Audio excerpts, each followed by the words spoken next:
Buenas tardes, gracias. Manuel, qué gusto escucharte y saludarte. Pues aquí todavía conmocionado por las palabras del presidente y la manera en que lo expresa, como si se hubiera tratado de una lluviecilla ahí donde no pasó nada. En Acapulco creo que en estos momentos está viviendo el peor momento de la emergencia. No es una situación menor lo que se está viviendo, porque todavía no hay agua en Acapulco, no hay luz en gran parte de la ciudad y la comida escasea. A mí me ha tocado ver una gran cantidad de filas de personas suplicando, rogando por una despensa o por una botella con agua. He visto incluso a gente buscando en montones de basura comida descompuesta para poder tener algo para el día, de manera que me sorprende muchísimo la ligereza con la que el presidente de la República se refiere a una tragedia de la magnitud de Acapulco, Manuel. Me llama la atención porque, sorprendía desde la semana pasada, Ricardo, esta decisión anunciada por el gobierno federal de declarar por terminada la emergencia en Acapulco, como si se hubiera ido el huracán y también el desastre. Sabemos que el huracán pasó, sí, pero el desastre, la crisis, la emergencia, ahí sigue. Hablaba el presidente de 48 personas fallecidas, es lo que a él le han reportado, es el dato, la cifra oficial del gobierno federal. ¿Qué información tienes tú, Ricardo, sobre las muertes, sobre las personas que perdieron la vida por este huracán? Nosotros hemos reporteado, Manuel, no es un asunto de una especulación, de un presentimiento. Hemos hecho trabajo reporteril de indagar, sobre todo con funerarias de Acapulco e incluso con trabajadores del mismo servicio médico forense de Acapulco, y lo que nos han dicho es que por lo menos, fíjate bien, yo hablé con un funerario, con un trabajador de una funeraria, y en una sola funeraria llegaron a atender entre 50 y 60 muertos, en una sola. Uy. Entonces, el mismo trabajador calcula, por lo que él conoce y por seguramente pues debe de estar en comunicación con algunos colegas de él calcula que por lo menos debe de haber 300 muertos. Él hablaba incluso de 350 aproximadamente.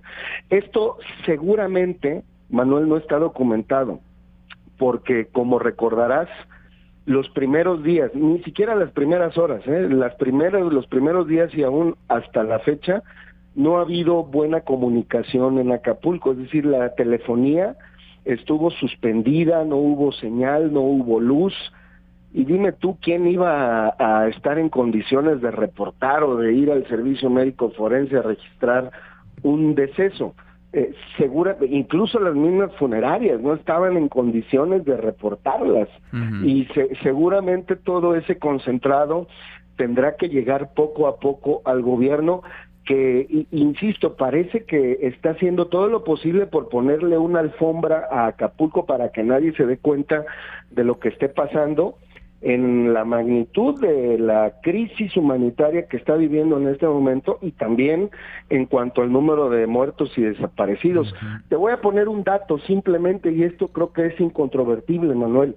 En Acapulco por lo menos había 300 embarcaciones, por lo menos, sí, de recreo, de yates, lanchas de recreo, que los capitanes era parte de su trabajo que se iban a resguardar las embarcaciones cuando venía un huracán. Bueno, pues todas estas embarcaciones se hundieron. No hay una sola, Manuel, que haya quedado en el mar, y todas se hundieron o quedaron acumuladas en alguna parte del club de yates, de las marinas, en fin.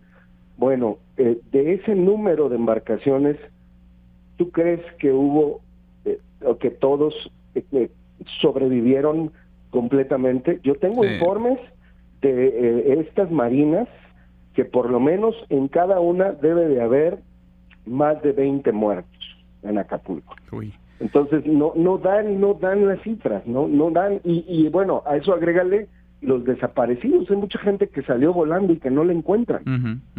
Sí, son decenas, han pasado demasiados días y pues no es, digamos, optimista el panorama que podemos tener sobre esas personas que no aparecen después de prácticamente 3 semanas. Entre 350 personas fallecidas, quizás más, distan mucho estas cifras, estos datos reporteados, no inventados, por supuesto, bien reporteados, registros periodísticos, registros de funerarias con respecto a la cifra oficial. Y me quedo con esto que nos decías en un inicio, Ricardo, porque de pronto parece que el huracán fue hace mucho y el reflector informativo ya se movió a otra coyuntura, ya se movió a otro lugar, a otra información.